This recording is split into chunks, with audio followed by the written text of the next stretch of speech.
The views and opinions expressed by this program's hosts, guests, listeners, and viewers are solely the views and opinions of the original source who expresses them. They do not necessarily represent the views and opinions of TV5 Network Incorporated, its subsidiaries and affiliates, and their respective stockholders, directors, officers, and employees.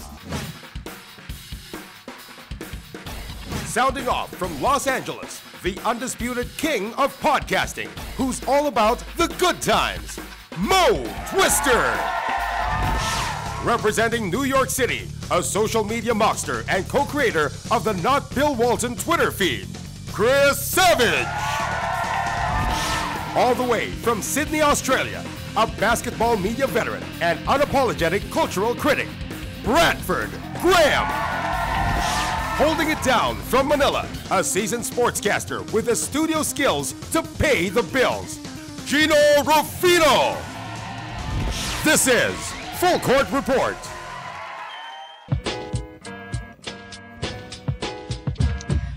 All right, welcome to the Full Court Report. We're back with another new episode. 4 guys in 4 different cities this time. I am Mo in Los Angeles, Brad over there in Las Vegas. In New York is Chris Savage, and in Studio Metro Manila, Philippines is Jinno Rufino.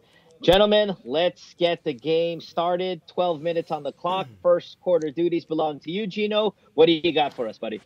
Thanks, Mo. Well, unless you've been living under a rock for the past 24 hours or so, or maybe 48 hours, I should say, the Golden State Warriors, yes, to all the new Warriors fans out there, you guys actually can lose at home, just in case you were wondering. Just in case you were wondering, it's possible. It's possible. So, they actually dropped the game at home. The streak is over. The streak is over. I mean, it feels like the last time these guys lost at home, Chris Mullin, Mitch Richmond, and Tim Hardaway were still in town in the Bay Area. On TMC. But thanks to Isaiah Thomas and his Kobe Bryant All-Star shoes, the Boston Celtics finally edge out the Golden State Warriors at home in the regular season. So it was an April Fool's prank. It wasn't real. I mean, what a fantastic April Fool's prank by the C's. But gentlemen, I mean, obviously after the game, a lot of questions now came up regarding resting some of the players. The Warriors have 6 games left. They have the Blazers, the Wolves, the Spurs, Memphis, the Spurs again, and then Memphis finally on April 13. Don't get me wrong, the record is still within reach. They can actually tie the record or win the record in the next 6 games. The regular season record it is of the Chicago Bulls, the 72-10. But when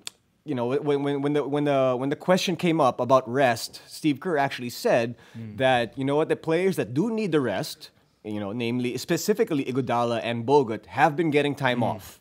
And then he said that he made a pact with his players, specifically Klay, Steph Curry, and Draymond Green, that if they want to go for the record, they go for it. So, I like visualizing the pack where Steve Kerr spits into his hand and shakes hands with the other guys and says, exactly. Cuts his hand with a blade of some kind. Yeah. So you're basically saying, Jinno, that they're going to go for this. If the players want it, if their hearts are in it, he's saying, look, you know what? Let's put everything we've got into it. Let's be the best regular season team record-wise. And screw the rest.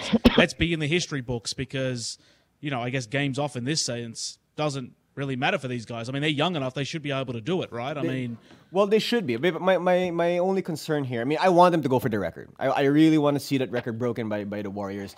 The thing is, you look at I think Steph more than Klay. He's, and they're starting to get a little physical with him, and then I don't want to say he's breaking down, but he's definitely. They're not as the gap between them and the other teams are not as big as it was. But Jinno, is this just signs of fatigue? Yeah, or I think there is a factor of fatigue in there somewhere. Yeah, I don't. But isn't it dangerous if they start taking a couple days off? You want to go into the playoffs. Steve Kerr also came out and said that the going for the record is starting to affect the team. That's not a physical message. That's a message maybe mentally. He is going to let them go do it, but that's everything that's to talk in the locker room when they have to focus on the playoffs coming up in a few weeks. So this team can probably compartmentalize. They're the defending champions, but it is starting to affect them. Maybe he does need to rest some of these guys just to take a mental break, because that is a part of it no matter how young you are. But do these guys really need the rest? They've taken a lot of fourth quarters off. You want to go into the playoffs as a hot team, clicking. You start kind of taking days off. You start look vulnerable. Maybe you brought it up earlier, Jinno, that teams are starting to get rough with Steph. If Steph starts showing that kind of weakness, guess what? Come playoff time, they're going to be extra rough on him. So you want to go in there with a confidence high on a winning streak, and there's nothing like, oh, look at me, Mr. Big Balls, then beating the 20-year-ago record from the Chicago Bulls, getting into the playoffs with a really big high mentally, and just steamrolling over the rest of the teams that you're going to face. Right. And it's not like the Warriors were going to just moonwalk into the 73 wins. I mean, this was going to be a challenge for them no matter how you sliced it. So I think that it's a case of they can't get too far ahead of themselves. I mean, if they're thinking playoffs already, they're basically going to let history slip through their fingers. So I think they've got to be focused. I mean, Kerr might be right in terms of it's mental fatigue more than physical fatigue. They're taking teams' best shots. But in this case, I think that they should go for it until they can't. Yeah. And if they, have too many losses, if they get to the sort of 13-loss mark, if they drop 3 games in a row now, the season's not a disaster. It just means that they can't get the Bulls record. Hey, they might finish with the second-best regular season record ever. Good for them. Pat on the back. But I don't think it's worth saying there's 10 games to go. Let's just rest everybody for the playoffs, because I don't think that's the right attitude to have. Well, I think given Brad, who this team is. Brad, what you're saying, so take it one game at a time at this point. Yeah. I want to use the cliche. This is where actually the cliche. It's a cliche. Yes. It's a cliche. This team, this is the first time all the attention and pressure has been on them at this point in the season. Last year, they crept up on everyone to be the champions. They were considered a good team, but not champions. Absolutely. Even going into the finals last year, it was still LeBron's championship to win until Kyrie went down. And even then, they're like, LeBron's going to do it by himself. Going into this season, they said, hey, LeBron has a healthy team. He's a Vegas odds to be the champion this year. And then the Warriors took off, and as the year went on, all the attention's on them. Now they're going for a major record. They're going for the home undefeated streak too. All the attention has been on them more now in the last couple of weeks than it ever has before. We need to consider that this is uncharted territory for them, and it's up to them to find a way to mentally handle this, despite if they're physically healthy or not for all the fourth quarters they've taken off. Well, yeah. So go ahead, Brad. No, I was just going to say, so Chris, what do you think the answer here is? Do you think the rest is a smart play, or do you think it's better just to power on and basically let Steph and Klay and Draymond basically be in the record books? I mean, if you were coaching this squad, where would you tell your guys to put their first energy? of all, I wouldn't have made an oath with my players. I'm the coach. I would be like, hey, if I feel I need to rest you, we're not going for that record. Tough shit. We'll just go ahead and win the title. That's more important. Secondly, at this point, he knows his team. If I was there, I'd be giving mental checks, if you will, and figure it out to see if they need it or not. And you don't rest them for the whole rest of the year. Yeah. One game at a time. Yeah. I agree with that one day at a time thing. I was making a joke about the cliche, but it is true to a degree. Yeah, at this point, I think they really have to take it one game at a time. I mean, you focus on Portland, then the Wolves, then see what happens against San Antonio and Memphis twice. Those last 4 games I think are going to be interesting, especially the Memphis games. I think the San Antonio games, maybe they'll drop one of those. But those Memphis games are right. I mean, they can still afford to lose a game or two here, and the record's still in play. I mean, we're not talking about a team that's lost one and their whole season's fallen apart. If they lose one, they can only tie. Right. So you're saying they'll finish with 12 losses. So yeah, I mean they can right now they can either tie or they can beat the record. Go ahead. My question is, and no shame in tying. No shame in tying. With Tony Parker saying that the Spurs will likely rest some of their guys against the Warrior games. Now that their home record is the only one left in play, do you think the Spurs come out and that home defense against the Golden State full force, now trying to at least lock that one down? I know, again, we always talk about Popovich. Yeah, maybe he's not really one for those things. But, man, you're the last team standing with an undefeated home record. That does you know what's going to happen?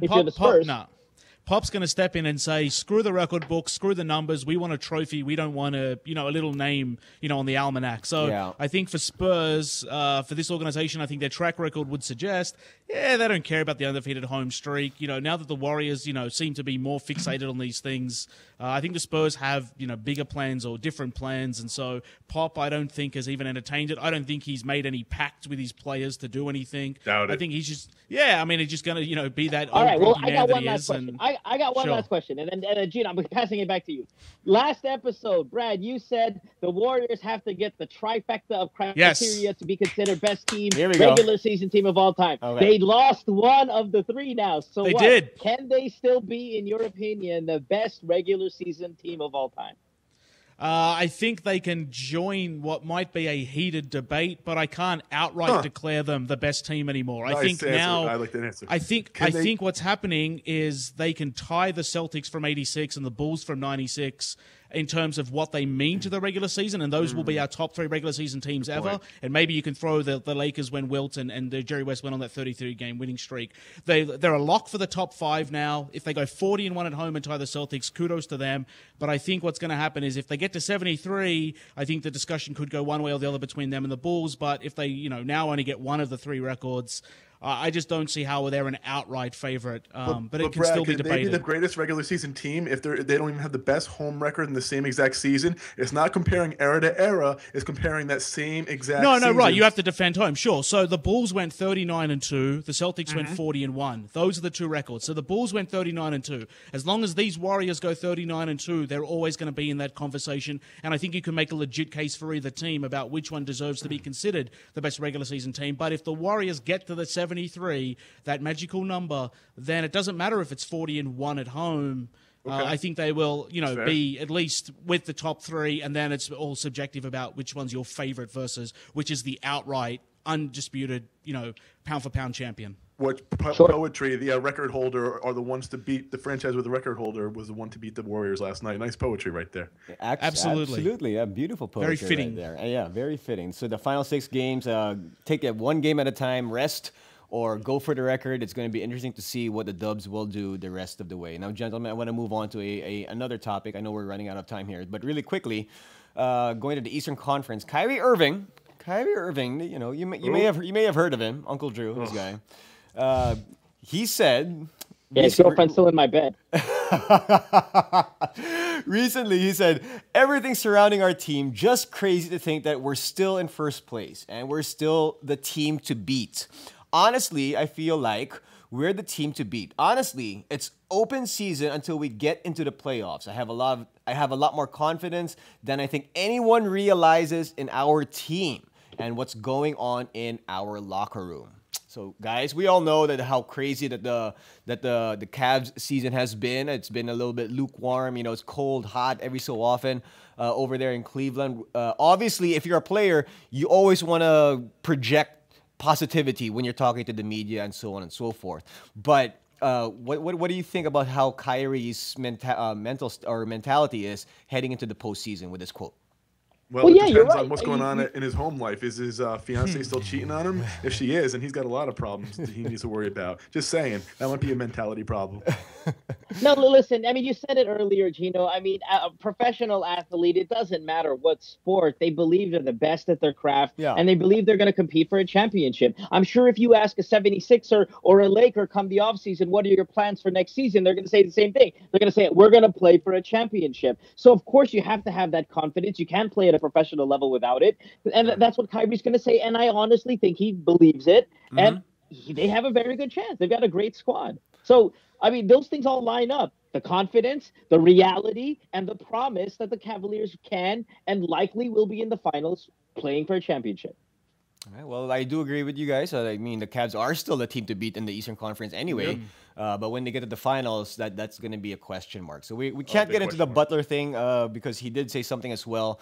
But they lost today anyway, so that kind of ruins. Yeah, screw you, Jimmy Butler. We'll get what his quote? Although he dropped a triple-double, so he did his part, but the rest of his team didn't. But anyway, the quarter's over. Thank you very much, let's gentlemen. Get out of here. Yeah. All right, we'll take a break. When we come back, we have more of the Full Court Report. Don't go away. Back after this. A Sports5.ph original web show. My name is Dominic Uy, and this is my buddy Kevin Limhoco. We are going to be testing products to their nth degree, to their limits. Cars. How many car makers are not equipped with power steering? Gadgets. You feel the value of that watch. And everything in between. I don't like to pamper myself except in a restaurant. This is the web show for the modern man. Oh, let's go! Nth degree. Catch it exclusively on Sports5.ph. Welcome back to the Full Court Report. We have our second quarter lined up for you guys. And let's go to New York City, talk to Chris Savage, who's got 12 minutes on his clock. Chris, fire away. All right, great. Well, I want to talk about today's version of the NBA enforcers, or in some cases NBA goons. As we know, back in the 80s or 90s, they were just a totally different role. League allowed a lot more physical content. Hey, some teams even had multiple roster spots filled for players not highly skilled, or at least marginal role players, who were there as enforcers to kind of take out the best player on the opposing team. We've seen that now in the last couple of years, where it's a highly skilled game. It's all about kind of making sure it's a great product in that regard, where it's not so rough and tumble like we saw with the old, Celtics Pistons games back in the day, or Knicks Heats in the 90s. The NBA didn't want to see that anymore. So today's role players are a little bit different in that they're in a lot of ways the best player on the team, or among the best players on the team. So it kind of exposes the team to losing that player, especially when you get into critical playoff situations. But there's an example last night of a top player being a role enforcer.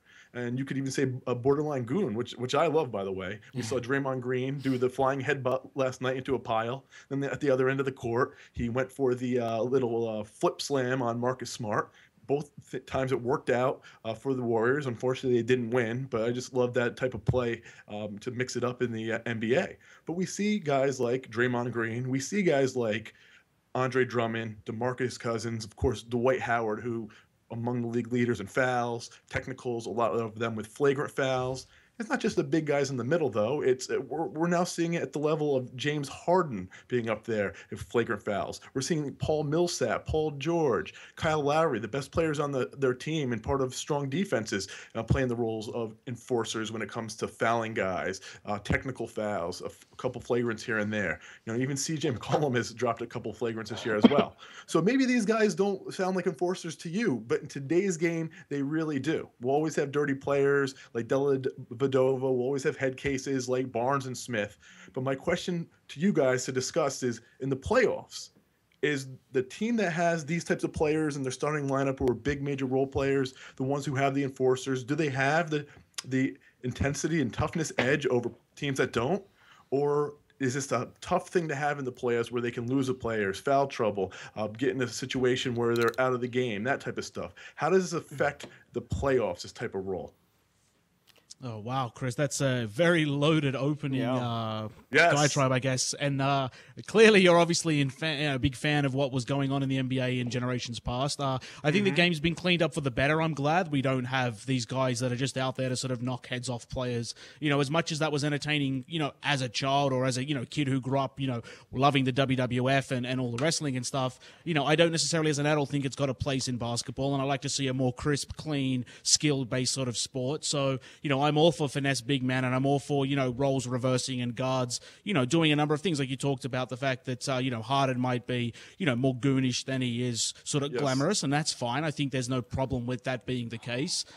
So for me, I think these guys do have a vital role to play and can really affect a game or a series. But what we're seeing now is the guys who don't actually have a secondary skill get exposed. And so, know, you might have Steven Adams out there for the Thunder, who clearly is able to ruffle feathers and get in the heads of players and be, a Dennis Rodman kind of disruption. But the fact that he could finish, pick and rolls, the fact that he's, can swoop to the basket and throw down a couple of big dunks, the fact that he's good at blocking shots and rebounding, he actually adds value to the team. All the other stuff is basically just gravy for the Thunder. So, if he throws a little elbow in or a hard pick, or if he can able to sort of knock the other player off, or they drive the lane. I mean, we know in the playoffs, basketball is played at a higher level. It can be more brutal. There's usually more blood drawn, more guys diving for loose balls and all that.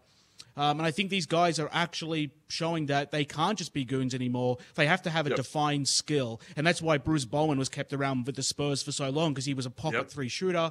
Many could argue that Shane Battier was a similar sort of character.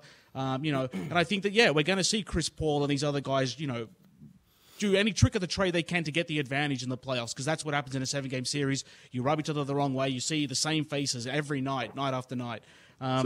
So you're saying that essentially on that Anthony Mason and Ricky Mahorn wouldn't be in today's NBA? Not even close, unless they developed a three-point shot or were elite rebounders. Like, if they were super athletic, maybe they would be there. But the game has changed. The style of play has changed. The strategy and coaching has changed. What's expected of players has changed. And you can't hide these guys anymore. Like, the difference with Mahorn and these guys was you could actually have them just patrol the lane. Now they've got to step out and guard guys like Ryan Anderson. I mean, how are they going to be able to do that and still protect the lane? So the role and the play of the NBA, the way points are scored, has changed dramatically. And that's why that role, that specific goon, as you say, has actually morphed into more of a multifaceted sort of character. And as you said, it's I think your point being, Chris, that it's a disguised facet of the game now. I mean, we still have them. We just have them, essentially in a different form. And so it's a hard drive, that a guy gets an elbow or knocked down. And Draymond Green is a classic throwback, classic 70s style player. So that makes you nervous, Brad? If you're a Warriors fan, he's already emotional and gets technical fouls, which we want the emotion as an emotional leader. But when he goes over the line like last night, won't you be worried about that in the playoffs? As a Warriors fan, you need to ask Mo that as a Warriors fan. I'm not the Warriors fan that Mo is. The point for me is I don't think Draymond's cost them any games or any series yet. Sure. So until he does, I'm going to give him the benefit of the doubt and say that he can play under control. But that's not saying that he doesn't have some sort of head, explosion, brain fart, whatever you want to call it, in him. I think he does. I think a lot of players do that play at that high intensity level. But I don't know. I'm going to let Jinno and Mo come in here and basically let me know what they think of the goonish nature and the way that's sort of morphed in today's league. I think the goonish, these enforcers, so to speak. I mean, I think because of the development of how basketball is trained, the science that has been thrown behind it, even before the NBA, even before college basketball. When I'm talking about like prep level, in high school and all that, it's changed so much that these goons, that these enforcers have developed skills at a younger age. What would have been a Rick Mahorn, what would have been these guys, they developed skills when they were in high school, in junior high, in college, and then when they reached the NBA, they're so skillful that, yes, they would have been enforcers back in the 80s, maybe even the 90s, but because the skill level, their skill level is higher now, they're able to contribute in different ways, and I think that's what's happened in today's game. Part of it too is, we used to have guys who were enforcers who were strictly paint patrollers. They would just move around the key and they would just knock guards down on their butts. But now they what use we're up to 6 fouls. Yeah, that's it. But Mahorn, I mean, again, these guys don't make the NBA unless they're highly skilled. I mean, let's not kid ourselves. Correct. Mahorn, Lambeer, anyone from the Bad Boy Pistons or anybody from the NBA in that time and age, Charles Oakley, anyone, Anthony Mason, who I can think of off the top of my head. I mean, these guys were exceptionally skilled, elite, collegiate players. They didn't make the NBA just because of their size. They actually had nimble feet. They actually had skills other than just sort of being able to sort of put an elbow into a guy's face. So, to sort of, I think, in some ways say that they were nothing but, goonish or whatever the case may be, I think is a little, misleading. But that doesn't mean that today's players haven't been forced to also pick up a number of other traits to help them stay alive in what is very, very, very competitive work. I think there's a difference between goon and enforcer. I think those are two separate guys. There are still goons, and you're right, there are goons that are skilled. I mean, there are guys that a goon to me is a guy who turns the ball over, gets frustrated, clotheslines somebody, and loses the game for his team. That's a goon. The enforcer is a guy who's out there who plays hard, who's going to give a hard playoff style foul, but knows how to still kind of play smart where he's not detrimental to the team. And that's maybe where you'll find the Draymond Greens. And then when you go for the goons, first things that come to my mind are like a PJ Tucker, maybe even a DeMarcus Cousins, Matt Barnes, someone who is going to get their temper to take precedence over anything else, whether it be the skill, the game, what can happen. So I think that those are two separate people. They both still very much exist. And yes, I agree with you. The goons are now more skilled. PJ Tucker can hit a corner three, with relatively ease and yet foul a guy and cost his team because of his temper. So, they're still around. But like I said, and like you guys said, they're just much more skilled. Is this a case, though, where we've got guys that are essentially the difference between the two maybe being, and help me out with this definition, the goonish guys basically just react to personal rivalries, whereas the enforcer understands the team motive and sort of is able to keep themselves in check. Is this what we're essentially I mean, let's go to Andy Bogut, who's also brought up, and we talked about this in the past, saying that international players are called to be dirty players. No, Andy Bogut doesn't lose his cool. He's an enforcer. He gets the flagrant fouls, but he's a skilled passer and a skilled shot blocker and a very good rebounder, and he doesn't cost his team games because of his problem of the way DeMarcus does or someone else does. Exactly. Exactly. Yeah. So again, that's the kind of enforcer I want on my team, who's gonna flex a lot of muscle and still contribute. So in some ways, is the last of the old school enforcers Kendrick Perkins? Wow, I mean, that's an interesting question. His scowl counts as a skill, so he is a skilled player. He has a skill, his scowling. I will say this though, so it's the old overall narrative, and we seem to agree on a lot of places here, other than maybe a slight definition of the wording. The overall narrative is in these situations, skilled players are exposed. If they're playing tough, where it can put them in a situation of a hard foul or a foul to get in foul trouble, they're all exposed because they're skilled players. Where in the past they weren't skilled players. So them being exposed wasn't a big deal. But guys, I want to shift to another quick topic here. Last episode I spoke about the disappointment of Anthony Davis's share, someone who in a way surprised me. He surprised me in that I thought he was going to be a lot better than he was, and guess what? He wasn't. He didn't have the great season I expected. So I just want to go around very quickly as we finish up here and talk to me about what player surprised you, whether it was good, whether it was bad. I'll start. For me, it was Greg Monroe. I'll be honest with you. Greg Monroe was up at the top of that list. Paul George is up there because of the injury, but taking injury out, Greg Monroe got that money. I know the Bucks were young, but I expected a lot of them out of them this year. He was supposed to be the centerpiece, and the Bucks just never got off the ground. And Greg Monroe, for one game, Chris, one game, they took down those Warriors, and Greg Monroe looked like the person they paid for. But for the rest of the season, he's been, he's fluctuated between all-star and essentially just role player. And it's been a really interesting sort of experiment up there in Milwaukee. And now that Giannis is on, it's kind of like, well, where does Greg Monroe fit within this team? And you're right, he has been disappointing. And I'm going to sort of take the reverse. I know you mentioned Anthony Davis when you started this. I'm going to say that my biggest surprise was just how much Kawhi Leonard has grown and how Kawhi Leonard is now the new Anthony Davis. Ooh. That is a great answer. I mean, he's up there. Yeah, sure. What do you guys, Jinno, what do you have? For me, the way CJ McCollum has played this year, and of course the backcourt combo over there in Portland. Very good. I mean, I never saw that coming. I mean, I saw it. All right, maybe this kid has potential, but I didn't think that they would be this good. So I'm very happy at how things. But but these are improvements that let's just call a quick timeout here. The quick 30-second timeout. These are improvements that we've seen players make, and this happens every season. But just to jump off what Chris said initially, is bringing in certain players and paying a certain amount of money for them to perform, and then not performing. Okay, that's always kind of what hurts more. So I see Goran Dragic there as maybe one of the big ones. I mean, yes, Miami Heat still ranked number 3 in the East, still the 3rd seed, but boy, they were supposed to be a powerhouse, and Gordon was supposed to kind of just lead the way there. And maybe another player that resembles that. I had Gordon. I had one more guy, at the tip of my tongue, but I completely forgot. I'll get to him a little bit later if I come up with it. Obviously not worth discussing because he had such a bad season. So good call. Sure. Good call. Sure. Yeah. All right. It's awesome. All right, so let's get out of here. We got to take a commercial break. When we come back, Yep. we have our halftime show. You listen to the Full Court Report. Back after this.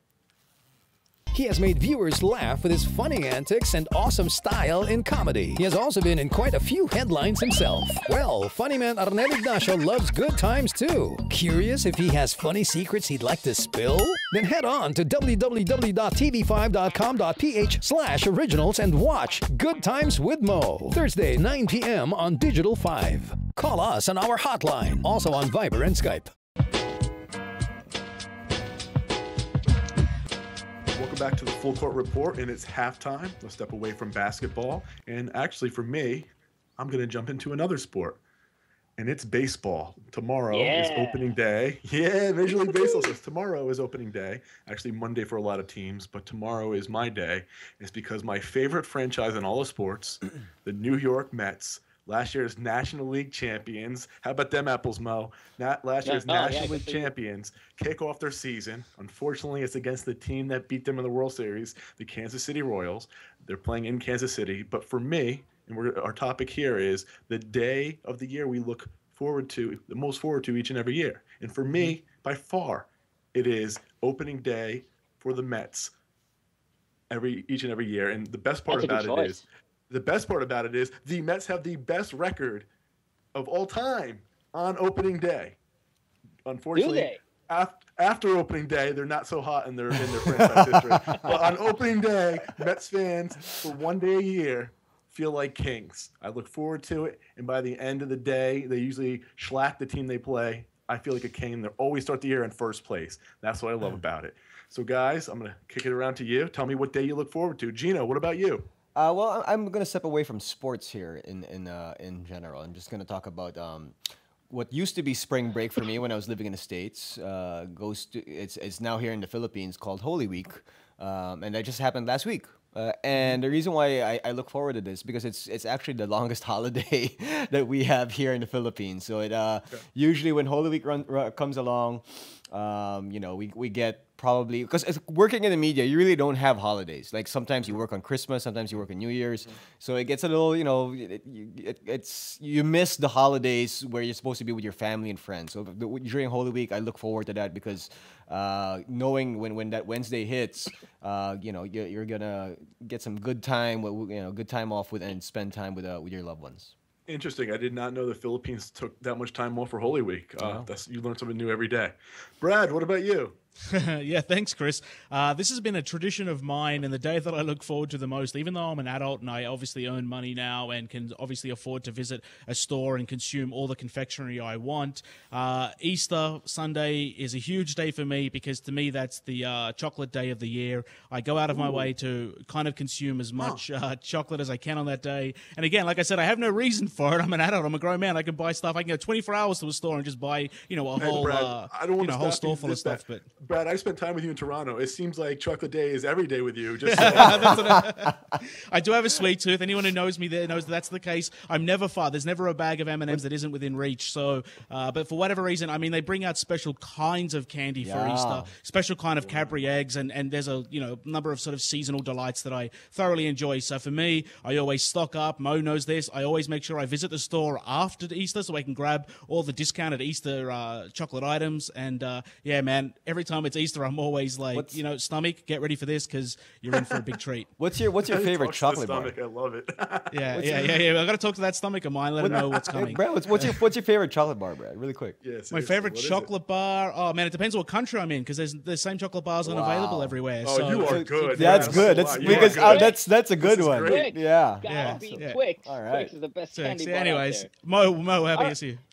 Listen, man, look at Chris and I get along on the same page about every conversation today. Both of you guys have picked Holy Week, one Easter, so same week. Yeah. I'm going to go, opening day is so big for me. Tomorrow the Cardinals are playing as well. I'm not going to take your answer, though, Chris. And I'm going to go with fantasy draft day. This is the biggest day of the year if you're in a fantasy event. The preparation is a month in advance. In my draft, really? I'm a commissioner. Oh, yeah. I'm a commissioner. Yeah, I'm the commissioner of my league, right? So when it's fantasy draft day, boy, we rent out a ballroom, man, like a whole convention center. When we were in the Philippines, we would have girls there, like cheerleaders, like legitimate, like celebrity girls there, like kind of walking around like they're ring girls. We have full on buffet meals, projector that has all the draft picks and all of that stuff. We once even had a band one year playing for us. So it's really all out. It's big production. Hey, Chris, this is all sad but true. I was there for three. Is that right? I was there for 3 of those drafts. I witnessed it. I witnessed 3 of those drafts. Yesterday was also the day. Remember that one, Gino? I remember the one year Gino was in my fantasy league. Boy, we had like celebrity chicks, like Mets opening day and there. April Fool's It was on the awesome. same day. I was highly aroused that day. I really, really, really had oversensory problems that day. Sure. You guys But are anyway, crazy. fantasy draft day, best day of the year. All right, let's get out of here. We're going to have our second half of the Full Court Report. When we return, don't go away. Back after this.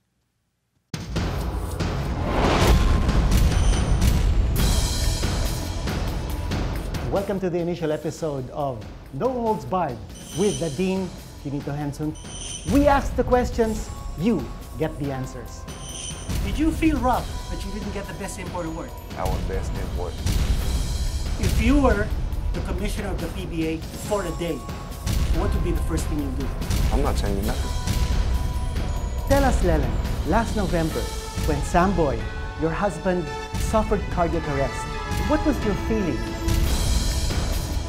How were you able to cope?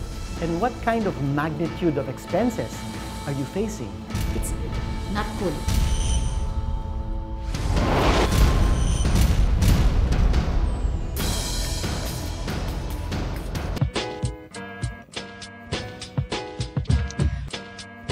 welcome back to the Full Court Report. We are at our second half, and I have third quarter point guard duties. So let's go ahead and put those 12 minutes on the clock. And fellas, I want to talk about what the worst franchise this season. Now, just because the 76ers have the worst record in the NBA, followed by the Lakers, I believe. Yeah, that's true. It doesn't necessarily mean that they're the worst franchise. They just have the worst record. So I want to ask you guys, which franchise do you think was the most poorly ran, or just, kind of bottom of the barrel? It still could be the 76ers based on their record, but there are a lot of other criteria involved here. It's the kind of drama that happened in the season. Maybe, certain kind of scandals. It could be ownership. It could be the city. It could be their arena. It could be a bunch of things that come together to form a franchise. And I want to throw that question around. For this season, which franchise was the NBA's worst? And I want to go to you first, Brad, because I'm going to jump right in here and say, I do. And look, I know everyone wants to say the Sixers, that's kind of the default switch sort of pick, but they have a lot of young talent. And again, we knew they were going to be bad coming into this season. Yeah. Like, this team kind of had that expectation. It's not like they surprised anybody by being the worst team in the NBA. And again, I think they've got an exceptional coach. I think they're doing the right things. They actually have a game plan, as much as we might disagree with it. They're going to rebuild through the lottery. They keep taking gambles on these guys. Some of them are paying off. I think, Ish Smith and other players that they have are actually showing us some promise. So I don't fault the Sixers for the way they performed this year, because I knew this is how they were going to be. There's no actual shock factor with the Sixers right now. It's more just the same old, same old. So for me, I think the Brooklyn Nets have squandered a massive opportunity to be great. And not my answer, a great call. But not only because they should be the sexiest team in basketball, but primarily because they're built around a guy in Brook Lopez who I don't think can carry a team. They're also, got coaching issues. They don't have any real, for me, any offensive firepower. I don't know what direction they're heading. They have an owner who seems to be wishy-washy. Sometimes he's committed, sometimes he's not. They actually have strong representation in branding and association and location, and everything's working for them. No one wants to play there. They are the worst team in the NBA right now. And I feel really bad for the kids in Brooklyn, because how dare they squander that opportunity to have Brooklyn planted across the chest and behave in this manner? It is disgusting for the fans and people who live in Brooklyn and those people who have ever visited Brooklyn. But for me, I just don't see how any team has a lower ceiling than the Nets. You know what? Forget the word ceiling. This team is in the basement, in the corner. They're in trouble. They're like a kid at school who's been caught. They're going to stand in the corner. Shame on you, Brooklyn. Go to the dungeon. It has to be the ownership in Brooklyn, if you ask me. Because, when they started... it starts there. But it's everywhere now. It's seeped into every facet of this organization. It's embarrassing. I see it in the media all the time. And it's just embarrassing. There's nothing to say about them other than they suck. They suck. They have a beautiful arena. They're in a nice location. Great uniform. They have a great uniform. The marketing standpoint of the Brooklyn Nets was fantastic. When they broke into the scene and they got Jay-Z, it was so nice to have them emerge. And obviously, they kind of gambled a little bit. They got a bunch of those old stars coming in, and then that kind of screwed them over. But that's the point, like there's no philosophy there. There's none. There's no like, hey, here is our 5-year plan. Like, at least the Sixers have a 5-year plan. I don't like it, but at least they have one. Yeah. I would rather you drive off a cliff knowing you're going to drive off a cliff than do sort of, burnouts in the car park and just keep going in circles. It's like, that's not a, what are you doing here? New city, new uniform, same old Nets. Hey, the Nets actually performed better than they did. Sure, but guys, I like that. I like the Nets, and I'll try to defend them here. They brought in some guys, some older guys, as you said, Jinno, with some bad contracts, as they have with Joe Johnson. They got rid of him already. There's no more Darren Williams. Yeah, so yes, they're building around Brook Lopez. That's because they're building him around, but the end of this year and into the future, where they hope to then maybe sign other free agents. I don't know how they're going to lure them over there, but I think. Yes, you're right. Really bad franchise, but I think this is the worst it could ever be for them. I think they start kind of stronger this moment forward. And so we hope, fingers crossed, because yes, what a franchise to waste, because there's a lot of things that could be going for them well if they just made the right decisions. But I think it starts next season. This is the worst it's going to be for the Brooklyn. Any other teams? I can fire out a few here, like the Cavs, maybe even the Lakers, the Kings, the Bulls, the Pelicans, the Knicks, the Rockets. Who's your pick as the worst franchise this season? Well, outside of Brooklyn, you look at the two teams, from the two biggest markets, the Lakers and the Knicks, and they really haven't done anything. Obviously the youth movement over there in LA, and then the way the scandals happen. I mean, with Nick Young and first Nick Young and Jordan Clarkson, and then you have Nick Young and this whole thing with D'Angelo Russell. I mean, it's right, but Gino, it's worse than that. It's the Byron Scott thing. It's the Bus family not knowing what they want to do. It's Kobe's farewell tour sucking up basically the entire campaign. Yeah. I mean, but what the Lakers also have is they have history, tradition, and they've got a winning way, and they're an attractive team, and they have a beautiful venue, and the promise of the Lakers is still there. I mean, they haven't lost all of the shine of that, of what's been built up over these many years. All the rapport is still there, and the Lakers still have the most boisterous fan base. Season, though. We are when it comes to the Lakers, and if it's this season, I have put them up. They're also one of the worst franchises because they've got such an awful coach, because they've got team chemistry problems and drama. You know that they have 68 wins as much as the Warriors do, but it took them 243 games to get there. So and if we want to bring up the recent past, they've been awful for a really long time, and it looks like they're going to be awful for the next several years. But this season, I think the Lakers have to be in the top 3 worst franchises in the NBA. Right, but the difference here, though, Mo, with the Lakers, and I'm not going to play defense of the Lakers, I think they've been horrendous, but to their credit, we didn't expect much from them. We knew they were young. We knew they were vulnerable. We knew it was going to take time for D'Angelo Russell to mature. He clearly still hasn't matured, even though his on-court production has improved. So it's a case of the Lakers, like Philadelphia, were expected to only win 20 games. So there's no surprise there. I think Phoenix has been surprising in the way that they've only won 20 games. Whereas the Lakers, did anyone really think this team was going to actually perform well? Did anyone think Kobe was going to drag them out of the basement? No. I mean, we went in knowing that they were going to be crap. Yeah. So the fact that they've had all these other issues circling around them, just like the Cavs have issues circling around them, I think the bigger disappointment is actually New Orleans. I think the bigger disappointment is Sacramento. I think, the Lakers, we knew that they were going to be bad, but we didn't know they were going to unravel in this exact way. And that's just, the ability to play crystal ball with this, but Brooklyn's worse than LA in my opinion. Guys, about Chris, some of the bottom ones you're bringing up, but some of the ones you mentioned have some young core players. Even in New York has Porzingis, which everyone's making a big hype about. So they're in a bad spot. I don't disagree with that, but what do you guys think of the Dallas Mavericks? I don't know what direction they're going in. I wouldn't say that they're at the bottom, but what direction is this team going on? What's going to go on with some of their contract changes? What free agents are going to want to play there? We saw Jordan not wanting to go there. Mark Cuban has proven to be a great owner, but what is he going to do to keep this franchise going in the right direction? A lot of questions surround that team. Right, but they still have the pillars in a quality owner, a quality coach, and as long as Dirk's there, he's still going to get them to 500 percentage in the win column. How long is he going to be there? And a coach? Well, and no. owner So only goes so far. But Dirk's also got game that has flexibility, where Dirk can actually be a role player like Tim Duncan. Dirk has the capacity to be a stretch 4. He doesn't need to be the franchise guy anymore. He's still able. They rely on him to do those things. But they dumped Rondo, and that turned out to be a good move for him. I don't like the fact that they play 4 point guards at some times. And yes, Dallas is confusing, but I also think Dallas has something strong there. I don't think that their season has been, a waste. I think, Houston listen, Brad, I agree with you. I think I would put Dallas up there with one of the more successful franchises this year, or best franchises. I wouldn't quite go that far. No, I wouldn't quite go that far. Listen, we're talking about this season where you have an aging superstar still performing at a high level, who's loved by everybody on the team and every person in that. And it's real love, unlike Kobe. Coach. Oh, absolutely. They really love and him. guess No what? question. They're in the number 7 seed in the playoffs. This is a success, just like the Memphis Grizzlies. You talk about Memphis, one of the smallest markets in the NBA, decimated team with injuries, no excuses. They're the number 5. You brought up the Pelicans earlier. Another smallest market in the NBA, New Orleans is, I believe. And look at the injuries that has piled on for them. I mean, you have, again, Anthony Davis, you brought up Chris, Tyreek, Quincy Pondexter, Eric Gordon, Drew Holiday, Alonzo G, Ryan Anderson. They're all out. So that is a really bad franchise this season for all the promise that we expected from them. Here's my answer, though, because I've yet to give it. But being decimated by injuries is not really the point here, right? I mean, we're not saying the teams that have sort of been disrupted. Chicago's been disrupted by injuries. It's not their fault.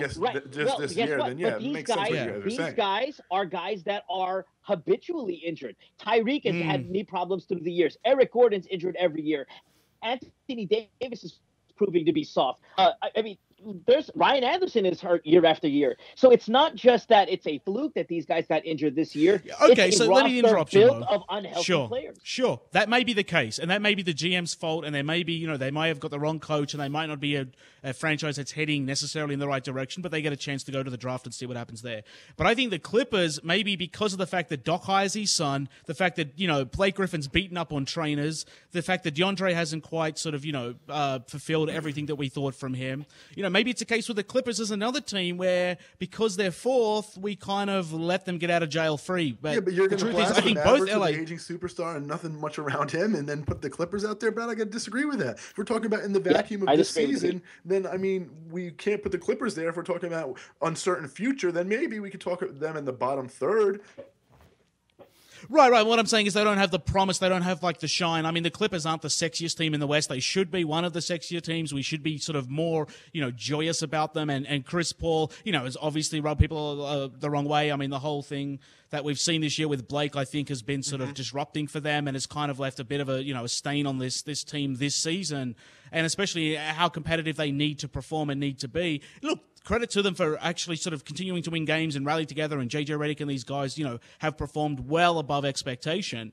But when I sort of talk about this year and we talk about, worst franchises, it's like, they come in, and again, I'm going to talk about this from a branding standpoint. The Clippers had the worst rebranding effort in recent memory. You're so over that. I knew it. I knew that was one of the reasons. All right. Yes, so my point is, it's a complete picture. It's a complete picture. Right. Go ahead. Go on. Do they have good chocolate bars in the arena too? I think the Clippers' success this season counts for something. They have an owner that's super passionate about his product, so there's a lot to like about the Clippers this season and for the future. My answer to this question has to be the Houston Rockets. They have the laziest superstar in the NBA in James Harden. They've got another dysfunctional star in Dwight Howard. They fired a Hall of Fame guy. Maybe it's debatable whether he was a good coach or not, but unfairly, and they have not performed. Ty Lawson didn't work out. Ty Lawson, yeah, absolutely. Daryl Morey says it's all his fault. GM doesn't, know what he's doing. Sure. Analytics, baby. So I analytics. absolutely think the worst franchise this season in the NBA has to be the Houston Rockets, without a doubt. And I'm going to leave it at that. We don't have any more time. Okay. I was going to ask you guys for best franchise this season. We don't have time for that. But before I leave real quick, I just want to acknowledge that LeBron James has just had a great month.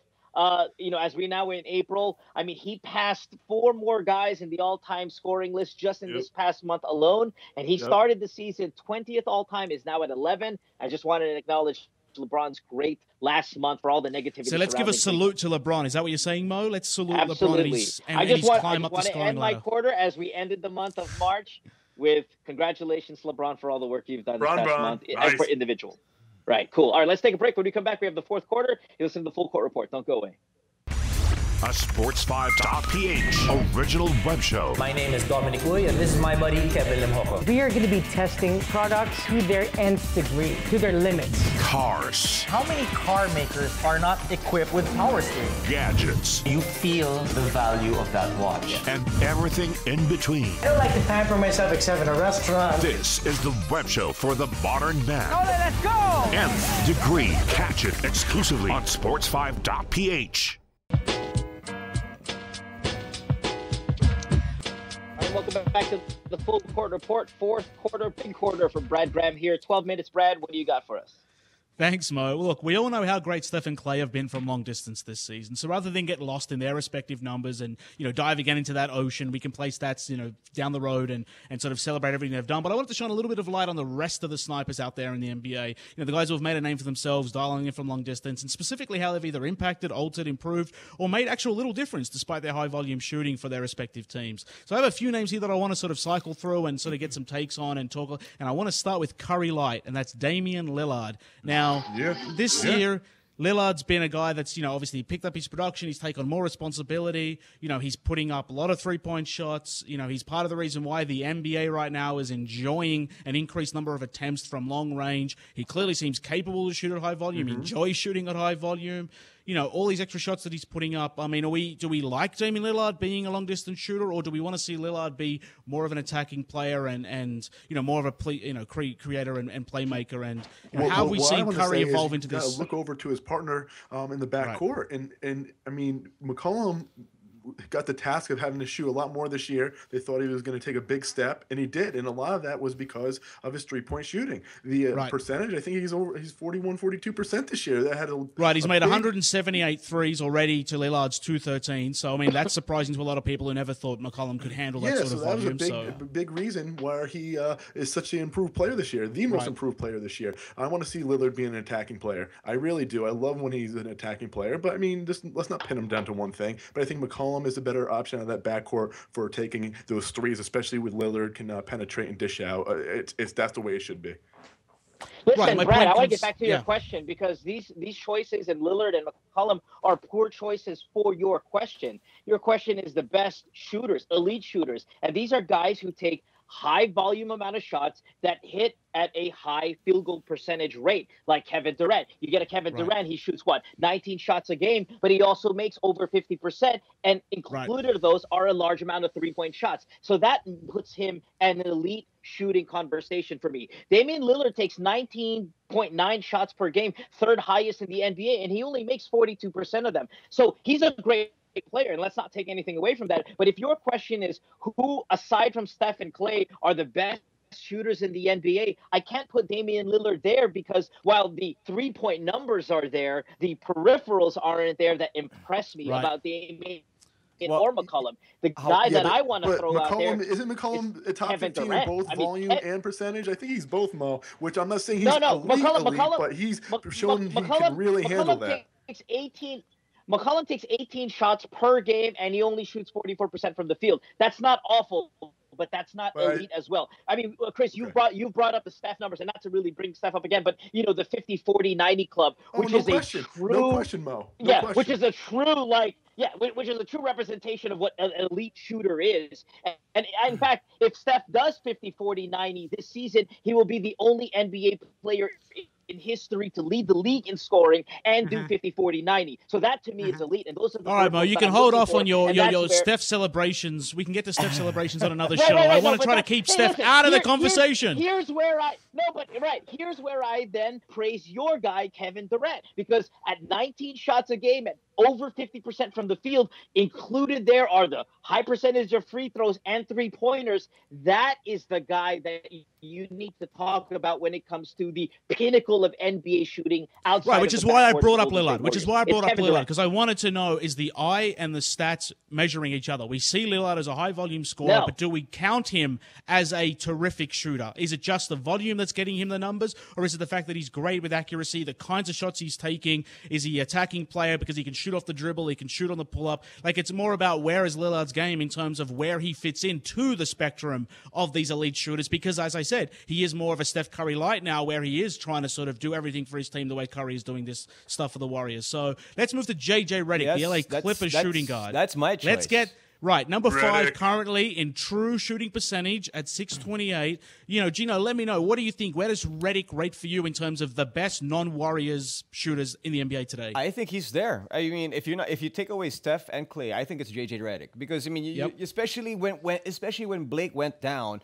it was JJ Redick's shooting that kept that offense in Los Angeles kind of afloat and be able to beat the teams that they were supposed to beat. And that's, I think, his play. I mean, sure, maybe in during the All-Star Weekend 3-point shootout, he wasn't exactly on fire, but the rest of the regular season, he's a game shooter. He doesn't worry about competitions. He's a game shooter. He's a game shooter, and like we said, or I said in this podcast several episodes ago, his confidence level now reminds me of JJ Redick Duke days. There was a time when he came into the league and he wasn't the confidence wasn't there, or it looked like he wasn't there anyway for me. But the way he played this season, he has become that marked man in the Clippers, because he's the reason why he's one of the main reasons why that the Clips have been able to maintain that the upper echelon Western Conference spot despite not having their best player for a very long period of time. How does everyone feel about Kawhi Leonard shooting at 46% from three-point range? His shots clearly improved. Is Leonard on his way to becoming an elite shooter? Yeah. Or is it just he's... I think Leonard might be one of the more underrated great shooters in the NBA because, again, I go back to my argument. 15 shots per game, 50% from the field. and you throw in 2 3-pointers, which he averages per game, I think he's immensely underrated. I love Kawhi's stroke, but because the defense takes so much of the fanfare with Kawhi, I think people should love him a little bit more for the shooting ability.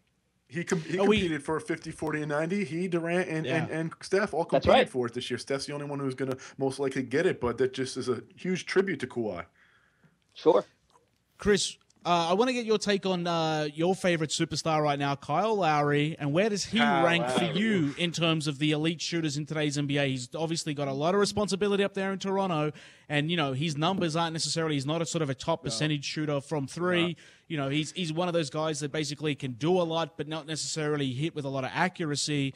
Where do you sort of put, Kyle Lowry in terms of him question. Elevating up to that? This is part of it, and he does have DeRozan. Part of his percentage, you have to get really analytical, but part of his percentage, I guess, drop off of why it's not up there from elite numbers is how many times in the shot clock situations he's had to take a 3-pointer, and those types of shots has happened there all year, despite having DeRozan. Well, like his team is letting him down in some regards, right? Like this is a situation 100%. It's not on him. He has to take those big shots because he's a superstar. He's a superstar of the team. He's the one he's a point guard. It's in his hands. He's got to take those shots. But when he does have the traditional shots to take where he's not brought out of the set, out of the play, he is a very, very strong shooter. Elite? No. Can he be elite in this league? Absolutely.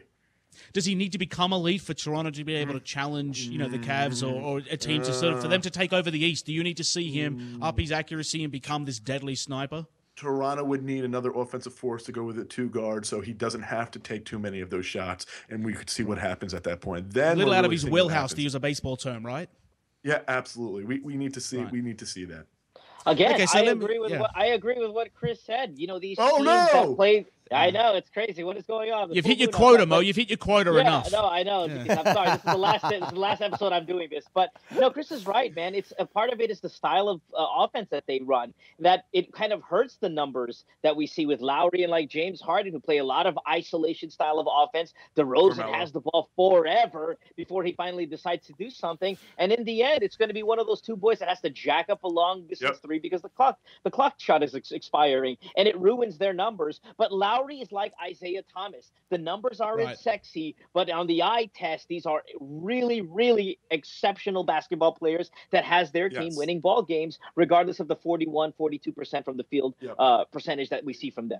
And we see it with Carmelo Anthony and Paul George. We see the same type of thing with the percentages. They're George much even better worse. Shooters in their field goal percentage, much more not indicative of what they are. No love for Booker? Huh? Well, you want to give some love to Devin Booker. Is Devin Booker an elite shooter? I mean, you're going to put him up there with the best in the NBA right now? Again, not yet. He definitely has the promise. The tools. I'm even not sure if I even put Redick up there. I know you guys love him. You were discussing him earlier, but I have a strict criteria for the best of the best when it comes to shooting, and that best of the best is Steph and Kevin Durant, and everybody else is just the ones of people. So that's your elite. If we're cutting off the elite there, then there's no other elite players. But, I mean, Redick is 47 and almost 90% from the free throw line. Listen, Redick is a fantastic shooter, and he is in the top 10. But there's a difference. I mean, I'm treating it like regular season records. There's the elite, the 3 guys, and then everybody else. No, we agree. Then we agree top 10. If you're not calling that elite, that's fine. Just like we have a different definition of what a goon is. Same thing, a different definition of what elite is. I'll agree with you, Mo. I'll agree with you. So should the NBA here? Look out! Come on, guys! Come on, calm down. Stop agreeing. All right. So should the NBA start to?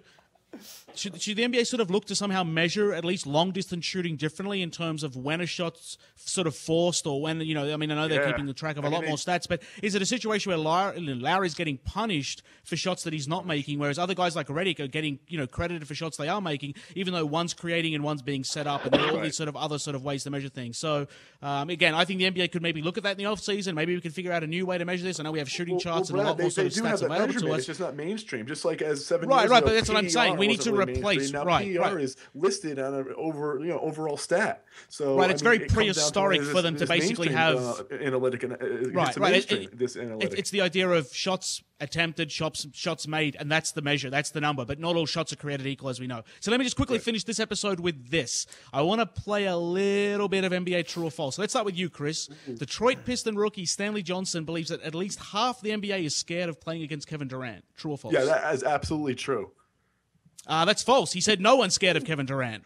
Ouch! I don't know Yeah. Clay Johnson. Mo, Paul George and Reggie Miller are the only Pacers to net 200 triples in a single season. Is this true or false? False. Only Paul George. No, true. Reggie Miller's also hit 200 triples in a season. But I don't. That's a trick question. All right. Trick question. There you go. So, Jinno, let me ask you this: Kawhi Leonard is not inside the top 10 in steals per game. Is this true or false? It's not. It's not. Did you say it's not inside?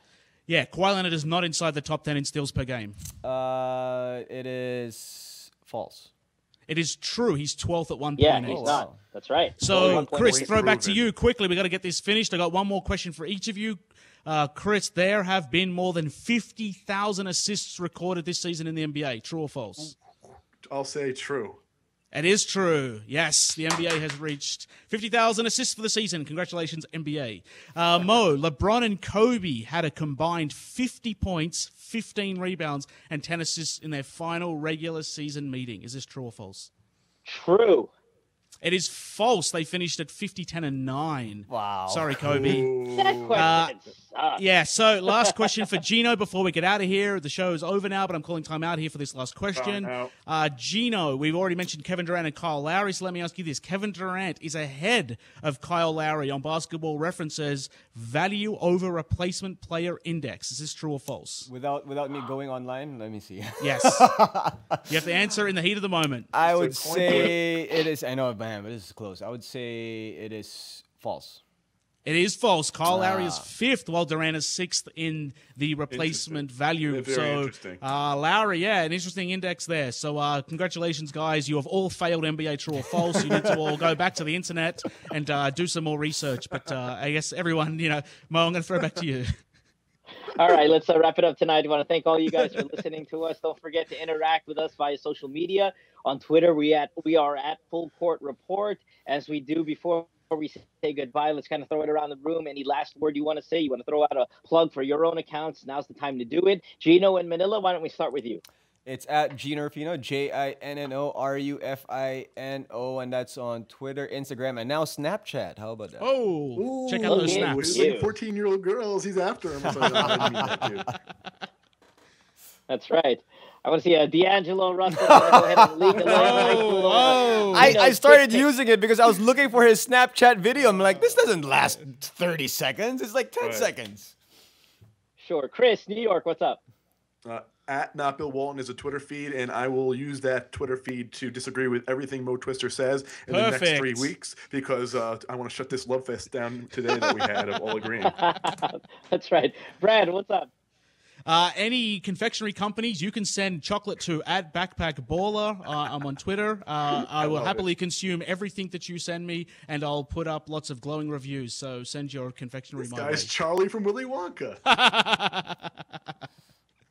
We'll see you guys on Wednesday night, U.S. time, Thursday morning in Australia and Asia. You can follow me on Twitter and Instagram at DJ Mo Twister. This has been another episode of the Full Court Report. Every now and then, I also like to take the time to thank our wonderful staff who do such a great job here on the show. Yes. Thank you guys so much. I mean, really, I know we verbally abuse Exceptional. you, but don't go wrong. But we don't really mean it, man. It's just a sport.